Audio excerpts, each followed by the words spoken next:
where she was talking about like how to shoot from an editorial perspective, essentially like how to get your work published, right? And so this isn't like, I'm sure she probably wasn't the first person to say this, but I've heard this a million times since. But she said this statement that changed the trajectory of my business for sure. And she said, you should shoot the wedding that you want to be at, not necessarily the wedding that you are at. And here's what I heard in that situation is like, change every pronoun, change every verb. You should dress for the wedding that you want to be at, not necessarily the wedding that you are at. You should serve for the wedding that you want to be at. You should communicate. Welcome to Shoot the Veil, a mobile app made by wedding photographers for wedding photographers to help inspire you to create and equip you to grow. I'm Sam. And I'm Donny. And this podcast is about wedding photography as an art and as a business. Hey, everybody. Welcome to Shoot the Veil. We're excited that you're here. This is going to be a great episode. We've got Witt with us. And if you don't know, if you're like the two or three in the photography world that don't know, this guy is the jam. Like everyone should be following his stuff and just kind of getting inspired by what he's doing. And he's given us some time today to kind of explore what is luxury photography and how do you get there? What does it mean to be there? What does it mean? What does the world see it as? What does a photographer see it as? So it's going to be a really cool discussion. And then after that, of course, we're going to do the after the pod for members. You can come in and check out, and we're going to explore how does really unpack how does a photographer become that, and like all the little nuts and bolts of what does it mean. And so make sure you check that out if you're a member. But Miles, thank you so much for joining us. Welcome, guys. It's a pleasure. That was one of the better intros. If you could just come with me when I speak at conferences, that'd be a fantastic. We'll be your MC. If we could get some like cool like EDM music and then maybe like a random clap in the background. We can definitely do that. Guys, Brandon is over here. Yeah, we'll do that. I've got the mixing Brandon board right here. It. We'll just throw it in. But guys, I'm flattered. I'm sincerely flattered to be a part of this. It's a loaded topic. I think anybody that's listening in already has either already rolled their eyes, because come on, luxury wedding photography that's one of those touch points that like those who are don't believe in it, and those who aren't, it's like a fixation, right? Right. Well said. And a lot of people say it, and not really knowing what that means, and they claim it, and what does that actually entail? And so, I'm super excited to kind of dive into that with you.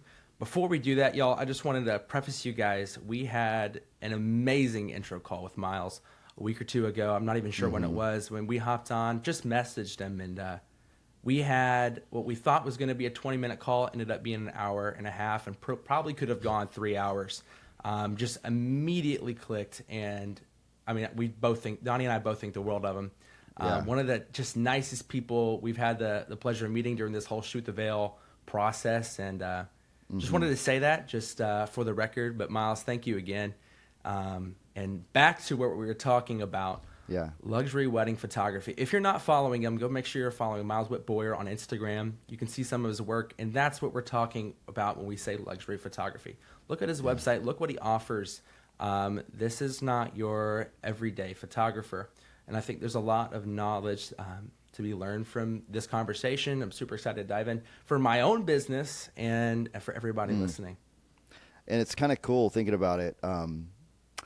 Miles didn't start his photography career by charging $15,000 or 20 or 50 or whatever your number is that you think equals luxury. He didn't start there. So let's go back. $1 million. Exactly.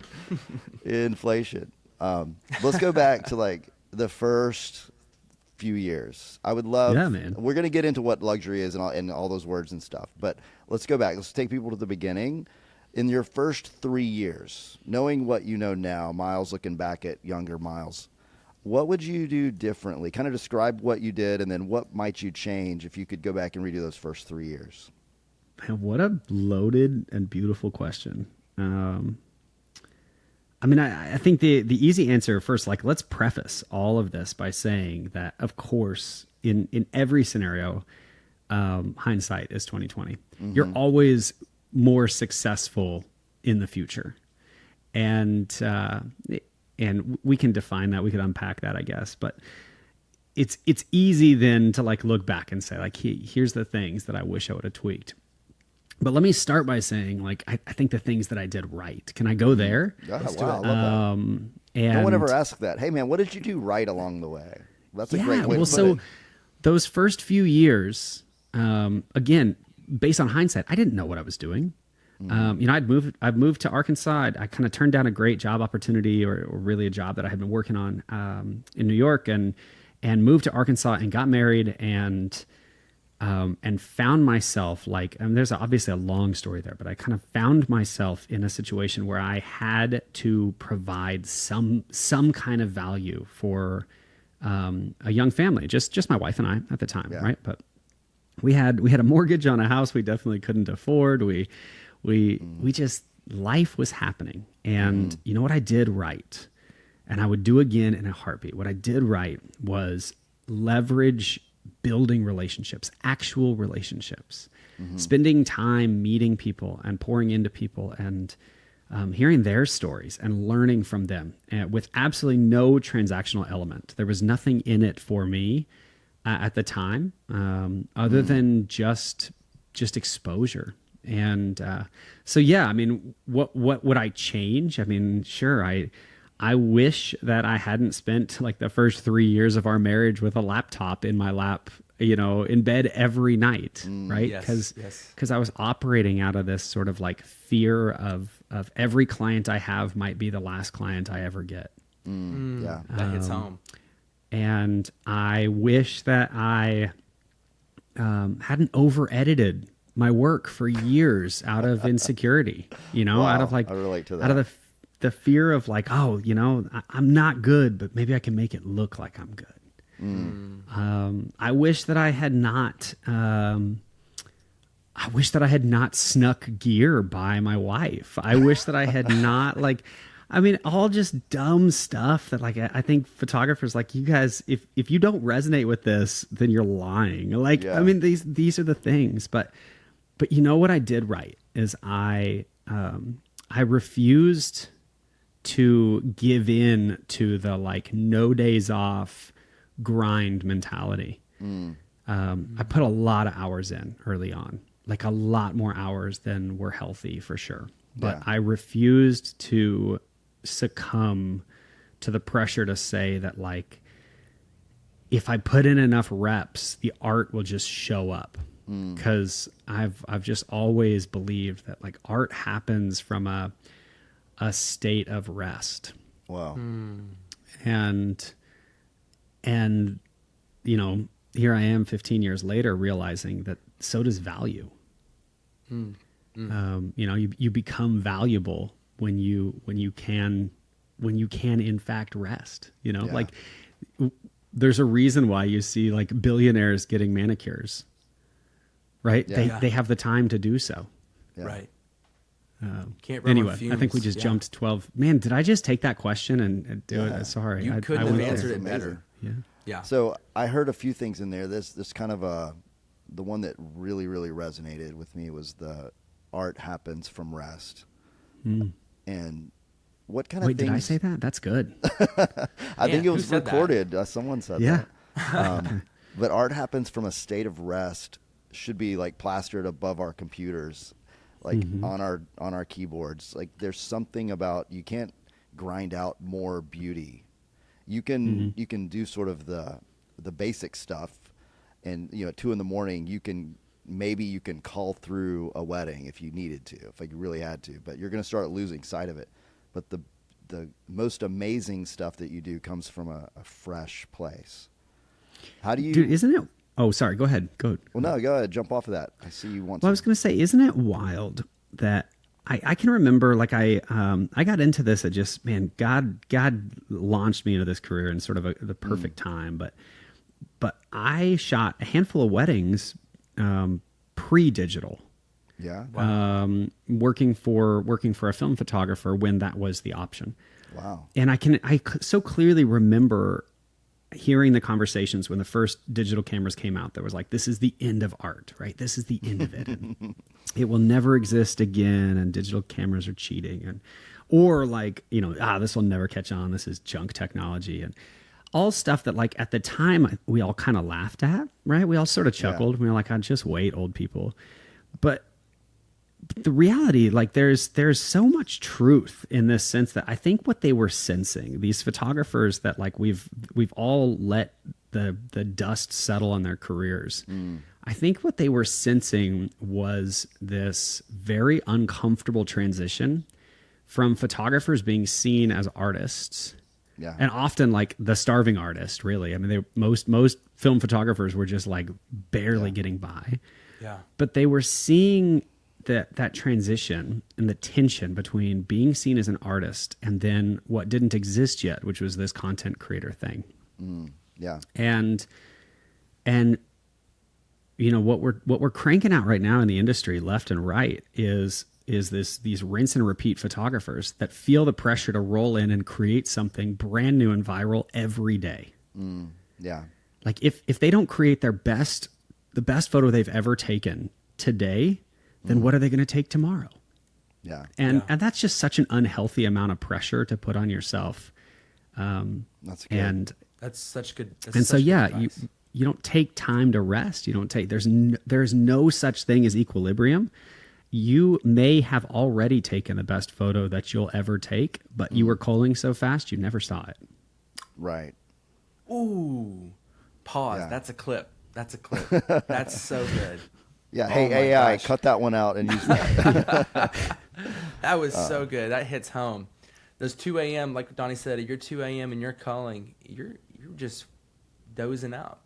And, you know, a lot of times when I always say culling is, and this is go off track into something a little more logistical, but with culling at least, you're able to read the emotion. And that's one of the most biggest parts. As a wedding photographer, that's your job to read the emotion of the faces, of the hands, of whatever it is. Yeah. And so culling is such a important piece that gets overlooked a lot. And I see potential. That's the art. I love in culling. I actually love that. I love finding potential in a picture that would have been overlooked. And like you're saying, when you're looking for emotion and not just exposure, when you're looking for emotion and not just composition, it could be a worst picture compositionally, but as a creative artist with rest, like if you have the energy, you can see beyond the surface and find potential, and then creatively you have to draw it out and you use all your sliders, and wow, that with cropping and a couple sliders, now that picture might be the one that's her favorite because the emotion was there, but it took an artist to pull it out. Absolutely. There you go. I think it's the reason why these conversations are so important, because most of us are so reactive in our businesses that like we can't even broach the topic of defining luxury wedding photography until we can have an objective perspective of ourselves as creatives and say like, okay, you know, regardless of your fact of like your thought on like these polarizing topics, you know, is motion blur art or is it just a crappy photo? Well, the reality is like, what's the motivation behind that image? Was that image found in a cull and the photographer felt?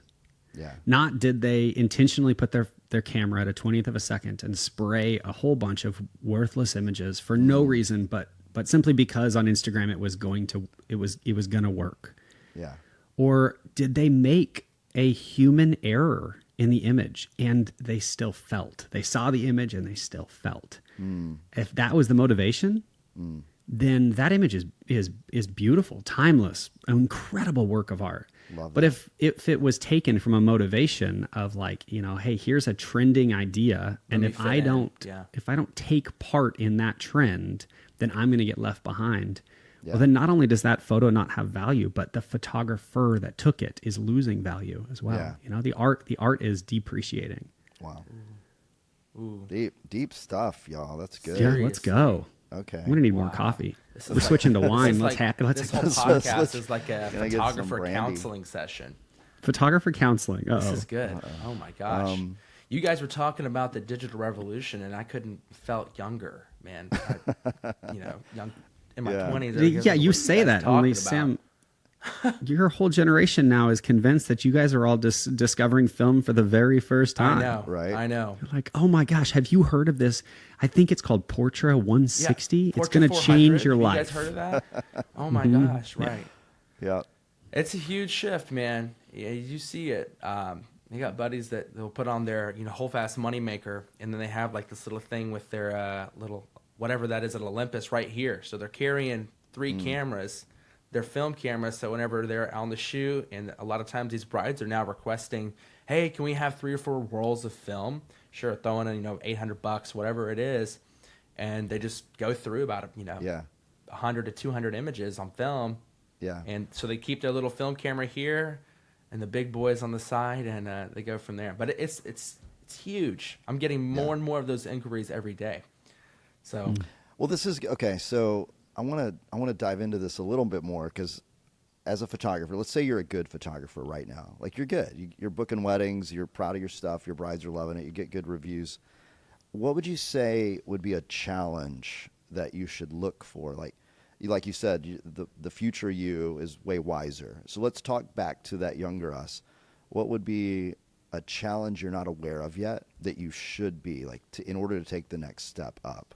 what a valuable question. I'm excited. Yeah, what a great question. I mean, the 2 things that occur to me, one is just having enough of awareness of self to understand what the difference between good and great is. Like, what is great going to be for you? It's like I think a personalized great. Yeah, I think for most people, that's got to come down to, like, how do we define success? Good. And what guardrails are you going to put on in order to know when you're there? We speak at a lot of conferences where I'll say, like, the easiest question is what are you willing to give up to achieve success? Because there will be a sacrifice there somewhere. You'll have to give up something, and what are you willing to give up? But I think the second kind of part to answering that question easily is to say, like, what currency do you have to trade in right now? Meaning for the first, for the first 3 years of my life. Sorry, not life. Yeah, Just 3 years old. Yeah, I didn't come out the womb holding a camera, which makes me one of the only ones. Anyway, so for the first 3 years of my career, I had plenty of time and no money. The currency that I had to trade in was time. I was able to give people time. Like, listen, you want to sit and have a 2-hour coffee? Yeah, let's go. You're an up and coming wedding planner and you want to do a styled shoot? Let's go. You're a bride that is kind of on the fence between me and another photographer, and you want to sit and unpack my ideas. Let's go. I had that time. Yeah. And throughout the course of my career, that currency has shifted. And now, and there's certainly more than just time and money, but now I have more money than I have time. Right? Yeah. I've got a family, I've got kids, I have a large client list. And so now it's like, can I wow that client with an album they didn't pay for? Sure, absolutely. Like, yeah, it's $300-400 out of my pocket, but yeah, I got that. I can handle that, right? Yeah. Wow. Can I, roll in, buy a flight a day early and show up and surprise them and shoot the rehearsal dinner for free, right? Yeah. Like I can do those things, but I have to be careful of where I invest my time, because that time has become very valuable. That's cool. And Wow. so yeah, I think that unpacking this idea of, like, maturity as an artist is often just is going to come down to your intentionality as a person. Like, what relationships matter, what the community around you thinks of you, what you think of yourself. And then just bettering that and allowing the art to almost be if this comes natural, which it doesn't for everybody, and I'm aware of that, but allowing the art to be a byproduct of those relationships gaining in value, that's a really cool spot to be in. I notice often, like, and I've heard artists that I really look up to, Fair being one of them, right? Where Fair considers his art to be collaborative. Yeah, love that word. He's not a photographer for his couple. He's a photographer with his couple. And I just noticed that like when I'm in a state, when I'm in a posture of serving people well, but it feels collaborative, we all create. And then, man, I always have more to give. Right. Yeah. That's got to feel really good when the bride or groom says, "Hey, what if we did this?" And you see that spark coming from them, and then they're looking to you to actually fulfill their vision in a way that's very tangible at that moment. That's got to be the sort of the epitome of that collaboration with a couple. And it's a cool so good. confirmation when you realize that you're with the right couple then. Because a lot of times, like I remember early on often getting those requests in and rolling my eyes, hey, what if we all skip down the road holding hands, right? And I'm like, oh God, help me. Like, but now I've landed in a demographic of people that are so perfectly fit for the art and where I want to be right now, just to the people that I want to serve right now. And that could adjust, of course. But often when they have requests, they're great requests. It's great ideas, or it's something that's like, that's a little cheesy, but we could tweak it. We can make it awesome. Right. That's your job as the artist, is to take their vision and bring it to life in a way they'll be proud of. Yeah. Yeah. And then give Miles, them the credit I for it. have a couple of questions for you. Yeah. Right. There you go.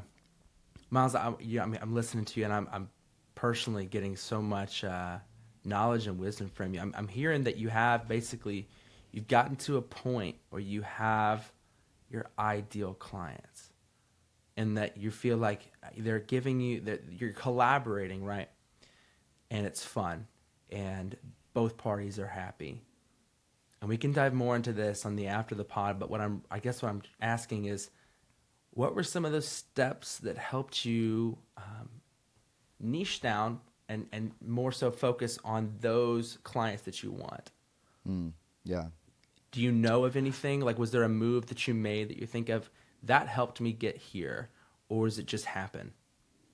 Yeah, sure. I think I had to redefine. I actually wrote you guys on Instagram earlier and said, like, I'd love to unpack this idea of niching down. Because I saw a video that you guys did of that together. I didn't even see it. I think I had to kind of redefine what that looked like for me as an individual. And what I mean by that is I feel like the industry as a whole, we tend to just like really simplify things. So like, let me give you examples.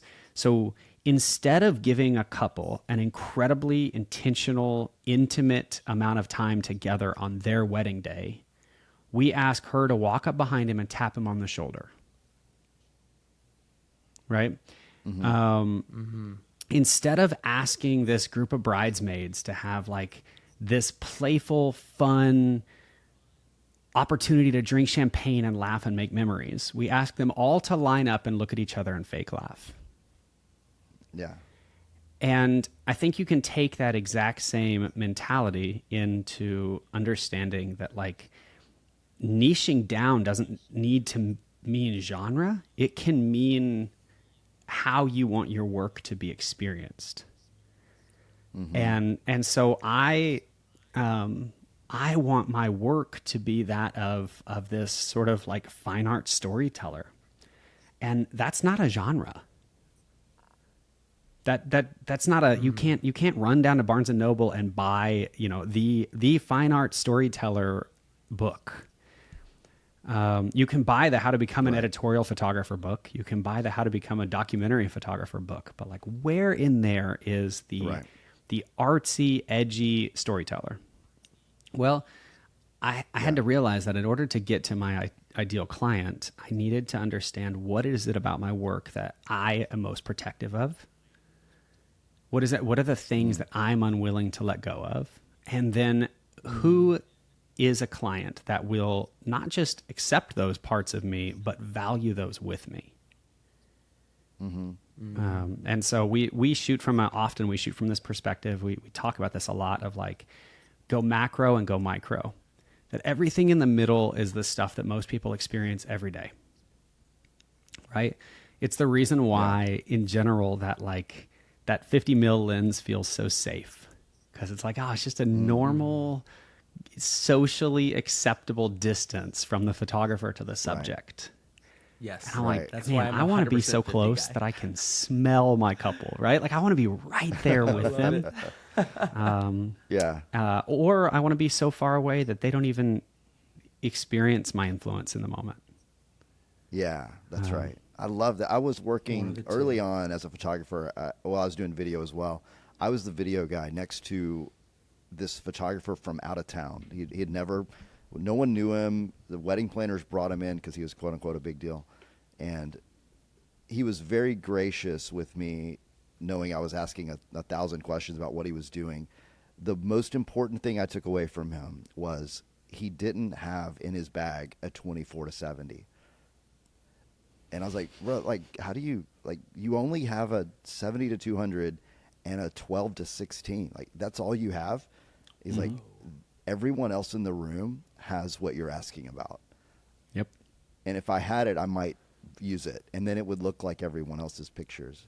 But I have to be 100%. creative with these two extremes, and they make everything I do more interesting. Yeah, there you go. I was blown away by that. Wow. I mean, It's what I you're think saying. there's- Like, you force yourself into it as a creative. You force yourself into those rules, and then you have to get creative, and then it's really special. I mean, I think it's a fair question to ask, right? So like, let's think of like the artists that have shaped our craft, right? Like, imagine if you were to have handed like Henri or Ansel Adams, right? What would have happened if you handed Ansel Adams a Sony camera that could shoot 120 frames per second with no blackout period and an autofocus that is so lightning fast? There's a reason why that art has stood the test of time, and it's because it was painful to make. Wow, that's good. It took man. effort. Like when he shot Moonrise over the Hernandez, he had to carry a 75-pound camera up into those mountains. He had to set it up. He had to screw up. He had, I mean, like, this wasn't an easy process, Yeah. right? He didn't hire like an SEO coach that blasted him to the front page of Google. Like this, there's a reason why this stuff is legacy art. And there's a reason why the vast majority of us, 98% of us, will never experience what it feels like to be viewed as a legacy artist. And it's because we are taking the shortest, fastest route to success we can possibly find and acquiring no scars along the way. Yeah. That's good. Wow. Okay. So off of Sam's question, this is going back to that photographer who's maybe not quite there, but they're hearing this thinking, oh, there's an itch in me that I didn't even know was there. So there had to be a point in your career where you went from volume, like I'm successful by now I've got 50 weddings. Now I've got 70 or I'm hiring crew. God help and me. Right. Yeah. There's got to be a moment where you decided, I'm not going to run that race. I'm going to run this other one, and I'm going to push into that. Was that hard? And kind of what were the big sticky things that were hard to let go of? Oh man, I went through this like, you can tell I'm sort of an art nut. I went through this like Picasso blue period, where I don't know if I would technically be like as a human. I don't think I was depressed, but I was artistically very depressed. Yeah. And we had built this great team full of, like, at the time, I mean, I think I would have easily just said these were my best friends. And then the irony is, not only were they my best friends, but I also cut their paycheck. And I mean, I shot all of their weddings and knew all the wives. And we had really established what I thought was probably the rest of my career. And then through a long series of really great opportunities, but also just sort of like the elimination of toxicity. I ended up in a situation where it was just me and Jared, and we'd released everybody else to go do their work, their art, and we had done it in a way that had it had changed the friendships, but it had maintained them all. It had protected the value of those friendships, and so it all needed to happen in the way that it did. But it left me suddenly with no identity. I I had been the manager. I'd been the guy that shot 76 weddings in 30 states in 1 year, right? I was the guy that was like, we were taking the wedding industry by storm. And I had so abandoned any level of humility to that it had really permeated into my work. And so we'd gotten just very complacent. I had a conversation several years ago with a very well-known, like very affluent photographer where we disagreed on a podcast because he told me that this should all be data, essentially, right? So if you take a picture of shoes and you hear back from the bride that she loves that picture of her shoes, you should take the same picture again next week. And if you hear from the bride she loves that picture, then you should take it again next week.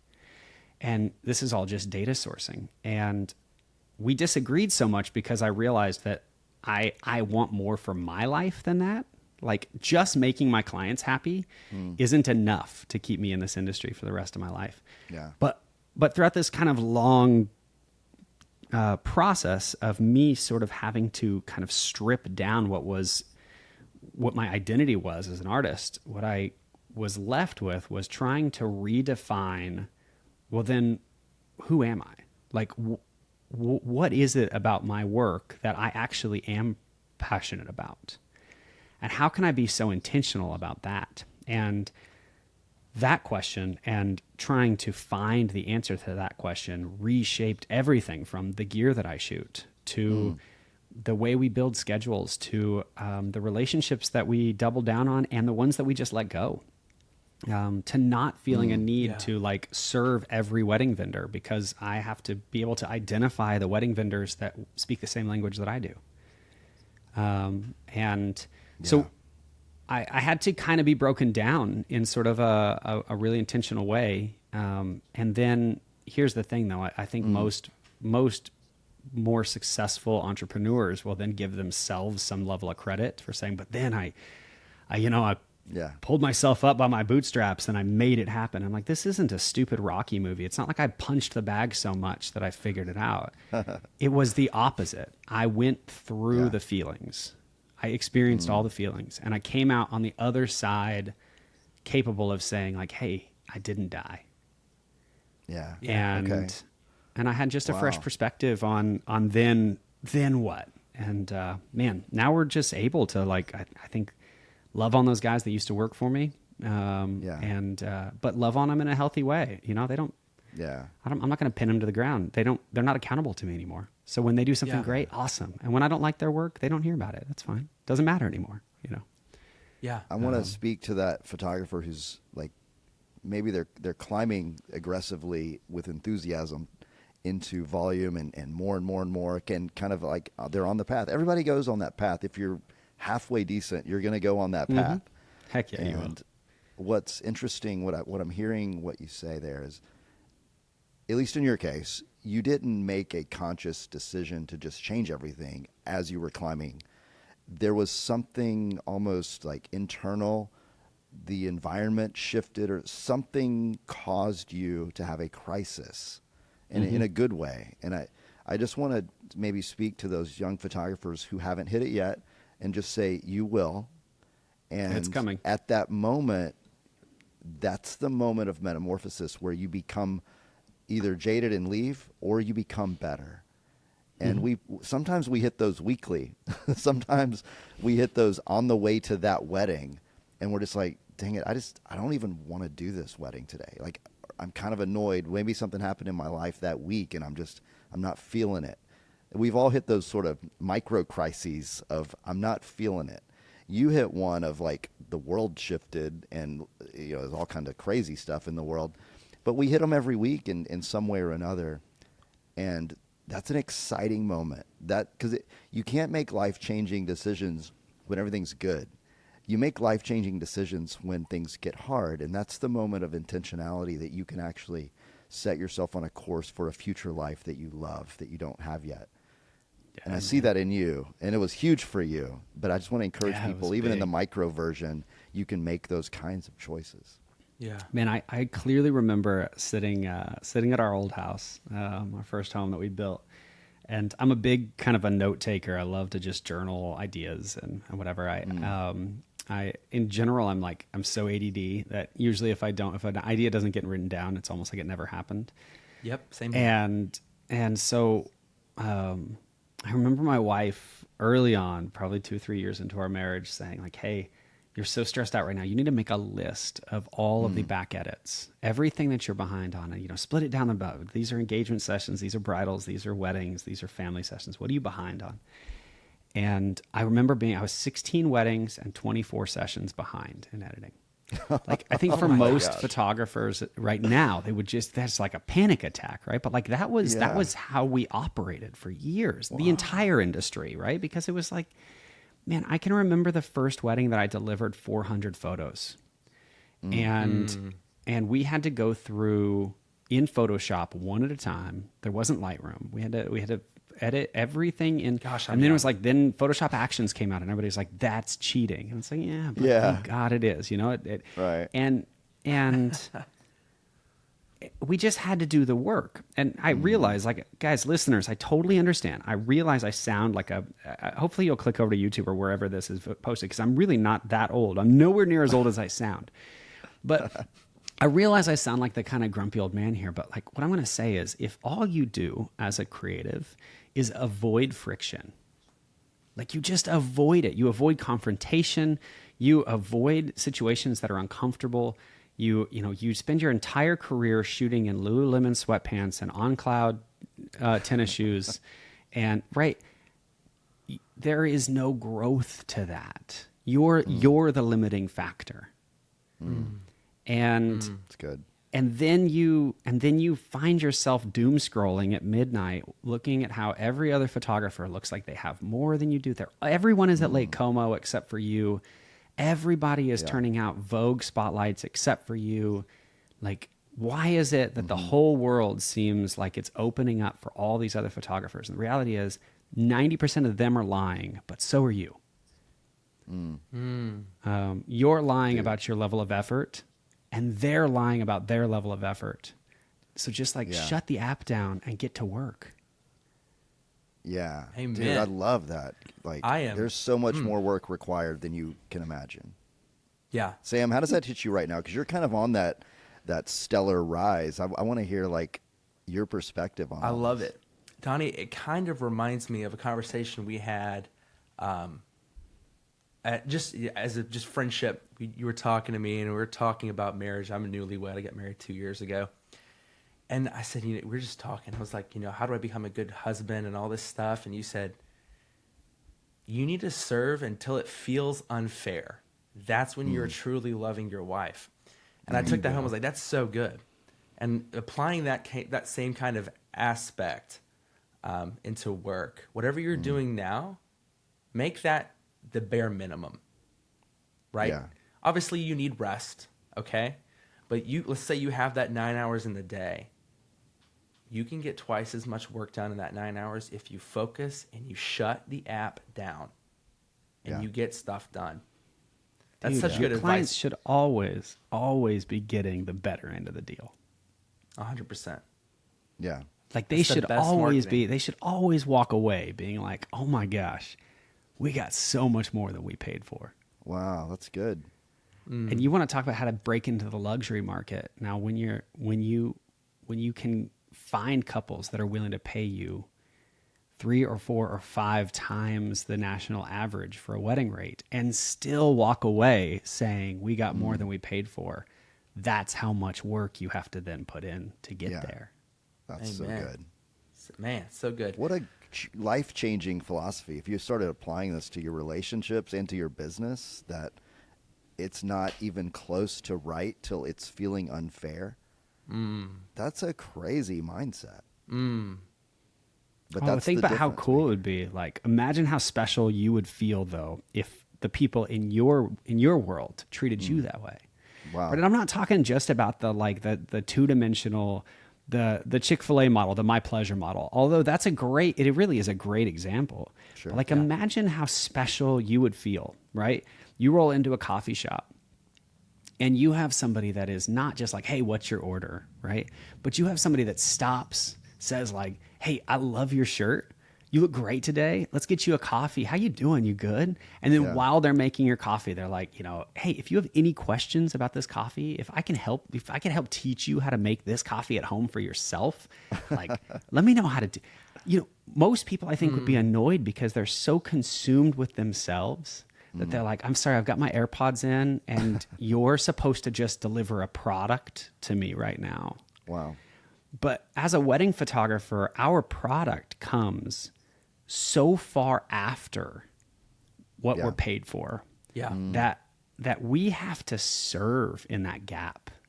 Right. And then surprise with the product, And so then it's like, man, if you take photos that truly blow people away, again, like Sam, what you just said, I mean, that's the bare minimum. That's what they paid for. They paid to be blown away. Yeah. But anybody with an iPhone these days can take a great photo. I mean, I got so many compliments. Yesterday I was in Nashville and I took a stupid picture with my phone of a plane on the runway and edited it in Lightroom Mobile on the flight and posted it. Is that the one I saw on your all these Instagram people this that are morning? like, I had all I these thought it people was like, beautiful. what a rad photo. Is that with your GFX? I'm like, guys, that is with an iPhone 14. Like, anybody can take a great photo. That is not what makes you a great photographer, is the ability to take a great photo. And thank God for that. Yeah, that's right. I'm loving this conversation, and we have so much more to talk about on this after the pod. And I was going to ask you, what's one piece of advice you could give to everybody? But I feel like you've done that like 30 times over in the past 45 minutes. I've got one more. You've got one more. This is good. I love it. I'm going to ask one that. more. And okay, one more, and that's it. After that, you have to pay for all future advice. That's right. Go get a mentoring session. Which, by the way, guys, if you aren't truthfully, shameless plug here, you guys, if you aren't already over on the app, if you aren't already pushing into the paid content, like it is silly to consume. I said this earlier. You've got to find what your currency is. It's silly to consume the same level of content that everybody else can consume and then call it an investment. At some point, you've got to invest in yourself. So like click over and make it. It's minimal and it's nominal and just do it. I mean, you're not going to, you'll never regret investing in your education here. But here's that last piece of advice here, right? Is just give yourself some grace. Before you spiral, before you find yourself in like imposter syndrome and comparison complexes, and before you look at yourself in the mirror and say like, I'm too fat, I'm too ugly, nobody wants me, why would anyone hire this? I've got the wrong gear, I don't understand lighting, my presets are crap, my website is ugly, like my funnels don't work. Before you spiral, give yourself some grace on the front end. And understand that like every photographer that you aspire to emulate has been through those moments. And there are those of us out there that will totally encourage you. And so if all you hit is brick walls, then you're knocking on the wrong doors. Amen. It's good. That is such good advice. I wish I had heard that early on. I've been in those comparison complexes. It's so depressing. It's painful, isn't it? I mean, I see it all the time. Right? What I've learned to do, to be honest, is, and I get as well that I'm kind of in a different place in the industry where I have enough of a name that I can write people and often they will write back. But what I've learned to do is to just so intentionally humanize people that I look up to. Right? Like I do this frequently with Jason Vincent, who's a good friend of mine. He lives literally like down the street. To see his work, and then instead of being like, oh my gosh, how does anybody create light like that? Like that's the most ridiculous thing. To sit there instead, to back out and say, one, I don't want my work to look like that. But two, he could probably really benefit from like an actual organic compliment right now. So I'll write him and be like, Jason, dude, that shot is crazy. You've lost your mind. Like, well done. Yeah. And I've built some of the best friendships that I have in this industry with people that I have just refused to be intimidated to admit that I love their work. Yeah, right. Good stuff. And then they humanize immediately, and it's like, oh yeah, they're struggling too. They're figuring this out as well. Yeah, I'm learning that so much. It's so crazy. No one's got it all figured out, but there's always someone a little bit ahead of you that you can learn from, and you could join. Whenever you humanize them, you can actually build a real relationship, and you can actually grow and benefit more than you can ever think. Sam, you were going somewhere? Did you have like another line of thought you wanted to tie in there? Man, I think I've covered it. I think Miles has covered it. I've just thrown out some questions. We got all the value coming in today. Well, I want to give you one chance, Miles. Let's take like 5 minutes, because when we first talked, we were talking about luxury and what that means. As we're kind of tying this together, I want you to sort of pop that balloon for us. Like when people think luxury, it's like, well, that's what the magazine definition would be. Like what is your definition? How do you see it? How does the world see it? I mean, the world sees it just like we've talked about so much. The world sees it as a very two-dimensional definition, right? Like, okay, if you can spend $120,000 on your wedding, if you spend $150,000 on your wedding, I saw some magazine that said it was $500,000, and I was like, okay, well, if inflation keeps going the way it is right now, every wedding will be $500,000 in a couple of years. I don't think it's fair to take the people out of it and then to say that there's a number associated to it. And the reason for that is because I have shot weddings that were luxury weddings with 10 people, and I've shot weddings that were luxury weddings with 1,000 people. And they are vastly different things. And what I've realized is that what defines luxury, I truly think what defines luxury in general, but then as it pertains to weddings and events in the industry as a whole, is that money isn't the single deciding factor. It may be top 3. It may be top 5. It may actually not even really be on the priority list. But regardless, it isn't the single deciding factor to any decision. Meaning these clients can afford to have their wedding where they want to have it. Of course, within reason. They can afford to have the vendors that they want to have, of course, within reason. And the florals that they want to have, of course, within reason. And the reason I keep saying within reason is because I've done weddings, $1 million plus events where they still wanted to know my price. Even though I've been on a number of times, I've been on the other end of a call where they say, just send over the contract. Doesn't matter. Let us know. But they still want, okay, so how much is the deposit? When is this due? What is, and the reality is that like working with a clientele like that, what you start to kind of grasp in a hurry is that if money isn't the deciding factor for them, then what is? Yeah. What is it about your work that's going to justify an investment that to them wasn't the priority? Yeah. Right? They didn't buy, like he didn't buy her diamond ring so that it would appreciate in value and someday he could sell it. Right. And they don't show up in that vehicle because for whatever reason, or like he's not wearing that watch for whatever reason. They have the amount of disposable income to make decisions where money isn't the deciding factor. And when you work with a clientele like that, it is still such a vastly enormous group of humans. Yeah. Some of them that like greatly prioritize the experience for their guests. Yeah. Some of them that can afford to have the wedding on the edge of the earth and they only want 5 people there with them. Yeah. Right. You could easily spend $1 million in Bali and you could easily spend $1 million in New York and they're going to look very, very different. Right. Yeah. Right. So I think it's just improper, I guess, to pigeonhole that whole thing and say there's a number to it. So it's not about money. And I love that, like, we immediately try to put a price tag. Like once it's above 8, that's getting in the luxury market. Once it's above 15, but 10 years ago, that number was like 5 and now it's 8 and now it's 10 and then it may be 15. What you're saying though is like, let's remove the number. Let's talk about the mindset.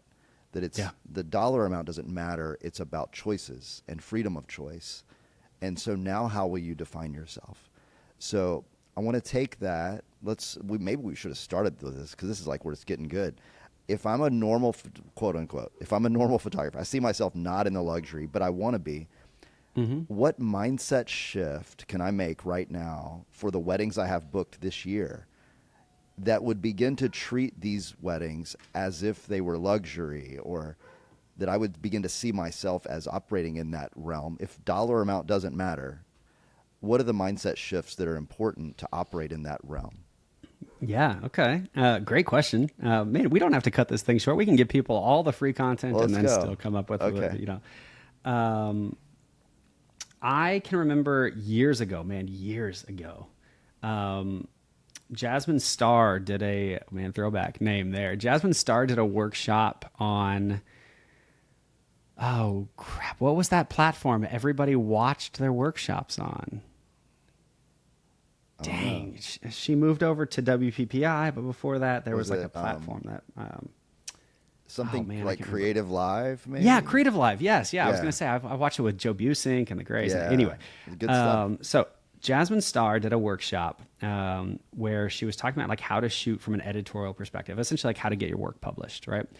And so this isn't like, I'm sure she probably wasn't the first person to say this, but I've heard this a million times since. But she said this statement that changed the trajectory of my business for sure. And she said, you should shoot the wedding that you want to be at, not necessarily the wedding that you are at. Yeah. And here's what I heard in that situation is like, change every pronoun, change every verb. You should dress for the wedding that you want to be at, not necessarily the wedding that you are at. You should serve for the wedding that you want to be at. You should communicate for the wedding that you want to be at. Yeah. You should, et cetera, et cetera. And that eventually will start to move the needle. Yeah. The first wedding that I ever wore a suit to, it's such a dumb example, but but it's so okay. powerful. I can remember the bride's dad walking up. I think prior to that, I'd probably had 5 interactions with a bride's dad ever.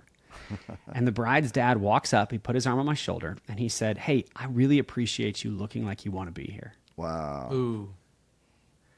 And I was like, I do want to be here. I've always wanted to be here. Right. And that's not what he said. Yeah. Right. He said, I appreciate, and read between the lines, I appreciate that you respect my daughter's wedding so much that you'd put some effort into showing it, to looking Yeah. like it. Right. He didn't say, man, I love your photography. Or he didn't say, oh, I hope that picture turned out well. He said, I appreciate that you look like you want to be here. Yeah. Man, that's the place to start. Mm-hmm. Like stop emulating and copying everybody's websites and and their Instagram stuff, and start looking like you want to be there. Play the part. It's an easy role, easy place to start. That's good. Yeah. And then that trickles down into all the other pieces. I love that. Serve like you want to be there. Edit like you want to be. Edit like the wedding, the couple, the whatever the level that you want to be at. Give products at that level. Do you think? And this goes back to what we said a minute ago.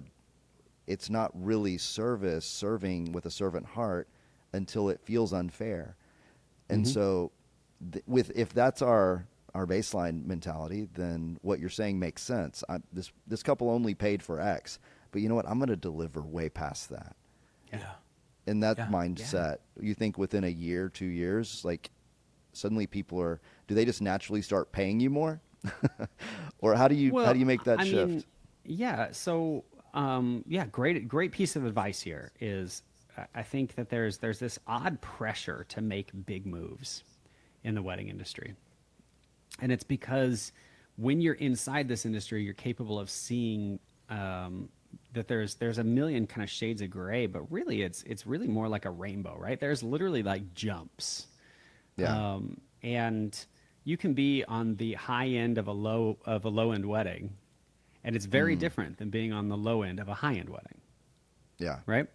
I hope that made sense. I get so it. so there's a lot of pressure, I think, to make these like big jumps. Like, oh, if if you want to be, more valuable, turn the lights off in your business tonight, and tomorrow morning charge $4,000 more.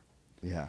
And it's like, gosh, that the pressure that comes with that is crazy. Right. Like, you wake up and you're like, oh, every wedding then that you sit with, that says like, oh man, you're a little out of budget. You start to eat yourself alive. You're like, this has never happened to me before. Last week I had a 90% booking rate, and now I've had two couples say no to me, and you just start to question everything. I think every piece of growth in our lives that is healthy is incremental. You have to get just a little better. So like, it's an easy way to look at this, to say every time you book your biggest package, raise the price on that biggest package. Yep. But you can't look at yourself and say like, well, hey, if they're willing to pay it, it must be worth it. Because like we talked about, value and worth are such different things. Yes. Always stress this all the time. You have to now show up more. You have to show up more for these people. They paid more. The couple next week paid more than the couple did last week. So how are you going to show up more for them? And I mean, it doesn't take long. I mean, if you were to look at it from like a, like back out a little bit at a career and say like, hey, if every wedding, every time you sold a large package, you were able to increase the value of that package by $250. Yeah. Right? It doesn't take long for you to have, at the end of every year, that's maybe a $2,500 price increase. Right. For a lot of wedding photographers, that is life-changing money. Yeah. Right. For if you were charging $5 and now you're charging $7.5, that is, you have now jumped a massive shift in the industry. You just got a 25% raise. Yeah. Yeah. So 50%. But again, it's like, well, what are you doing then to earn that? There you go. And that's the hard part, I think, for most people, is just, incremental growth is like, everybody, you've heard all the cheesy analogies, right? Like, you have to put in the reps. But like, you truly do. You can't get good at this at the bare minimum. And so, at some point you're going to have to back away and say, what is it that I can delegate? What is it that isn't paying me money? What is it that isn't serving my clients? Like, what part of this process is something that if I were to offload would not change the value, but would give me the opportunity to serve better? Yeah. And people are so abrasive to that in general, but, I think if you look across other industries, it's something that you can learn from really quickly. I employed a whole video team for a number of years, and it was like the most uncomfortable thing to me to realize every time we would book a big commercial gig, they wanted to rent gear. Mm-hmm. I'm like, what the heck? Why do we not own all this? This seems like such a, they're like, that's not the way it works. You rent. This is how, nobody owns an Aerie. Yeah. Like, Right. you rent that. Like, nobody owns this gear. You rent that. And I'm like, what a flipping waste of money. And I had to learn that, like, no, it's okay to dip your toe in water and incrementally grow with things. Yeah. If you want to try to shoot a wedding with a new camera, you don't have to go drop $10,000 on the camera that I shoot. You could rent it for a couple of weeks and see if you like it. You could start to incrementally put $100 from every wedding away until you can pay for it. Like, you can make these intentional decisions that allow you to level up. I've had a number of photographers that'll write me with things like, oh, we can't afford a nice suit for a wedding. And I'm like, why would you? You're going to roll around in the dirt in the thing. Like, run down to H&M, buy you something and shut up, Yeah, Like, right. let's get to work. Yeah. There you go. There was a whole lot of years in my life where I would take 2 pairs of shoes to a wedding in case like the sole fell off, because I would just buy cheap shoes because I'm like, I'm tearing through these things, right? Yeah. Yeah. So, it's okay. Like, it's okay to just be honest about where you are, but Incremental growth is still growth. Yeah. Amen. That sounds good. very intentional. It sounds wise. It sounds intentional, which is controllable. You can keep your mindset right. Like, everything you're saying sounds like It's healthy. health. Yeah. It feels good. Feels organic. I love it. But I think for most of the world, I mean, here's something I think we're going to say that's maybe is a little abrasive. So you guys, let me Go get for it. through this, listeners. Let me get through this before you attack me. We're going to start the podcast with whatever you're about to say. Boom. Okay. In most cultures around the world, sacrifice is seen as essential. Absolutely essential. You are expected to sacrifice in some way or another, whether that is your role in the family, or your role in the community, or your role in the tribe, whether that is religiously something that you are expected to do every day. What we've done with Western society in general is create a really comfortable place for a lot of cultures to coexist. Yeah. That is absolutely remarkable, and I'm such a grateful person for that opportunity. But I see the sheer lack of sacrifice. Most people are just unwilling. They're just unwilling to do things that feel uncomfortable. Wow. And then we come up with ways to excuse largely bad behavior. And so we now, like, we encourage people that are clearly unhealthy. We encourage them. It's okay. It's just who you are. Yeah, but you're going to die early. Like, Right. you don't have to. You don't And have to. you're saying it from love for the person. Like, this is not good. You know, we encourage this stuff. Like, hey, it's fine. Your family's falling apart, but you did you, right? You've got to find your truth. It's okay. Like, all of these things that, like, I mean, we could go on such a long diatribe here, but Yeah. what we've done is we have prioritized the individual's comfort over the growth. community's value. And Yeah. if you want to be a successful part of an industry that is propped up on billions and billions of dollars of annual spend, you're going to have to sacrifice to be in there. It's good. It's a good word. The vendors expect it. The clients expect it. Yeah. So, yeah, get in there and get your hands dirty a little bit. You know, just to wrap this up, we started this and I thought it was going to be gold glitter and, black background and just sparkly luxury photography. It has turned into get your hands dirty, do the work, serve way more than you think is fair, hustle harder, further, longer than you think you should, spend the extra time and energy and even money to buy the gear, get the stuff, do the things that you don't see the people you look up to doing, but they're doing. They're doing it. Man, this is, I think this hit me differently. I thought it was going to be glamour, but it's actually dirty. It's hard work. I mean, man, I get to do some glamorous stuff. Like, Right. It's a I get to- byproduct. there you go. It Like, I get is. to, those people you walk by at the front of the plane that are sitting there with their fancy gold watch on and their headphones. Like, Yeah. hi, it's me. I'm the problem. It's me. Yeah.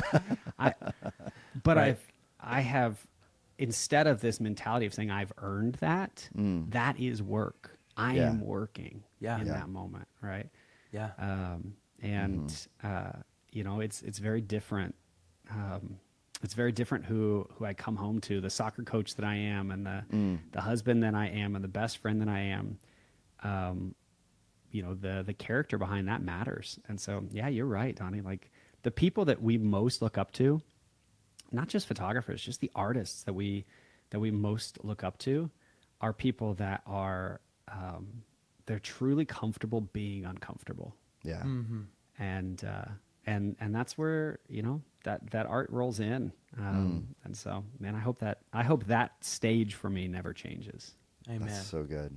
I feel like I need to go and just, after we finish this, just listen to it again, maybe a couple of times. There's so much value in this hour and this one conversation. I think if I had this a little bit earlier, would have skyrocketed me. Yeah, me too. Miles, thank you so much for taking your time to do this. I'm just blown away by everything we've gotten to talk about. super excited for this upcoming podcast after the pod. We have so much to dive in. I want to talk more about. We talked a little bit about value and pricing. Maybe we can dive into that a little bit more and the actual logistics and the nitty gritty of that. And we've got so much more to talk about. But in summary, we've learned so much from resting hard and working hard. That's what I'm taking away. You can't do one or the other without the other. So I just love it. Love it. Yeah, everybody check out After the Pod. Go jump on if you're a member. Man, I can't wait. I really just want to end it and dive into that like immediately because there's so much like, wait, how do you do this? Like I want to know the practical stuff. Yeah. This has been philosophical and hopefully change everybody's life for the better and change the whole wedding industry for the better. This one podcast is going to change everything. I really no pressure. But okay.